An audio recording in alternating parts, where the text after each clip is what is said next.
তুমি যদি ঢাবির প্রিপারেশন নাও তাহলে এখন যে টপিকটার নাম বলবো সেই টপিকটা তোমার পড়তেই হবে, কারণ এই একটা মাত্র টপিক থেকে প্রায় প্রায় ঢাবিতে কোশ্চিন হয়। তুমি যদি জাস্ট একবার দেখো 98, 99, 13, 14, 17, 18, 21, 22, 23, 24 এই বছরগুলোতে কোশ্চিন হয়েছে, অর্থাৎ রিসেন্ট ইয়ারগুলোতেই কিন্তু কোশ্চিন হয়েছে। তো এই টপিকটা হচ্ছে নিউক্লিয়াসের সংখ্যা।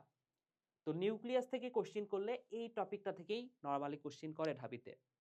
তো নিউক্লিয়াসের সংখ্যা একটা কোথায় থাকে? প্রকৃত কোষ বেশিরভাগ কোষেই নিউক্লিয়াসের সংখ্যা একটা। তারপরেও যদি কখনো জিজ্ঞেস করে নিউক্লিয়াসের সংখ্যা, যকৃৎ কোষে নরমালি একটাই থাকে, দুইটাও থাকতে পারে। তো যদি জিজ্ঞেস করে দুইটা নিউক্লিয়াস থাকে কোথায়, যকৃৎ কোষ বা হৃৎপিণ্ড অপশনে থাকলে সেটা দিবা। সবচেয়ে বেশি প্রশ্ন আসে কোথায় অনুপস্থিত এন্ড কোথায় বহু নিউক্লিয়াস থাকে। তো বহু নিউক্লিয়াস বিশিষ্ট যে কোষ সেটাকে বলা হয় সিনোসাইটিক কোষ বা সিনোসাইট। তো সিনোসাইটের উদাহরণ কি? সিনোসাইটের উদাহরণ এইভাবে পড়বা, সা পেন ভাও বট।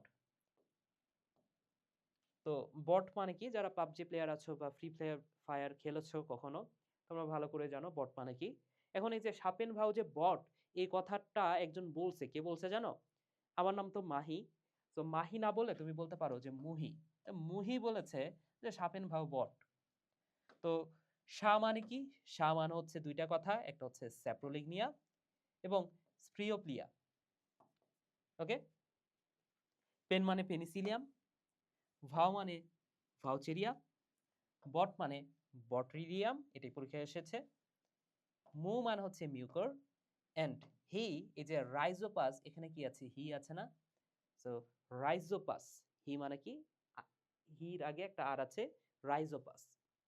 তাহলে এইগুলো হচ্ছে সিনোসাইটিক কোষ। এইটা পড়লে এখান থেকে কমন আসার সম্ভাবনা অনেক বেশি। এবং অনুপস্থিত কোথায়, কোথায় নিউক্লিয়াস থাকে না, এটাও অনেক বেশি গুরুত্বপূর্ণ। তুমি যদি প্রাণী কোষের দিকে তাকাও, লোহিত রক্তকণিকা, অনুচক্রিকা। সো শুধু লোহিত রক্তকণিকা না, এটা হচ্ছে পরিণত আরবিসি, পরিণত লোহিত রক্তকণিকা। নরমাল অপরিণত লোহিত রক্তকণিকায় কিন্তু নিউক্লিয়াস থাকে, কিন্তু পরিণত হয়ে গেলে সেখানে নিউক্লিয়াস থাকে না। অনুচক্রিকায় নিউক্লিয়াস নাই, চোখের লেন্সে নিউক্লিয়াস থাকে না।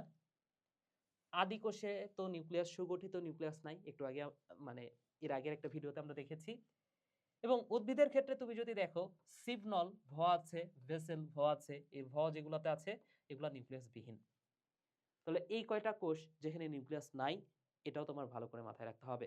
এবং এই টাইপের ট্রিক্স দ্বারা বা এই টাইপের কোশ্চিন অ্যানালাইসিস দ্বারা আমি সাজিয়েছি আমার লাস্ট অফ বায়োলজি 2.0। তুমি কিন্তু চাইলে ডেসক্রিপশন বক্স থেকে এই বইটার কেনার লিঙ্ক পেয়ে যাবা, সেখান থেকে কিনতে পারো। এছাড়াও তুমি চাইলে এই যে আমার লাস্ট অফ বায়োলজি 2.0 যে কোর্সটা আছে, তুমি এখানে এনরোল করতে পারো। ঠিক আছে? তো সবাই ভালো থাকো, সুস্থ থাকো, এবং এই টাইপের ভিডিও আরো চাও কিনা সেটা কিন্তু কমেন্ট করে জানাতে পারো।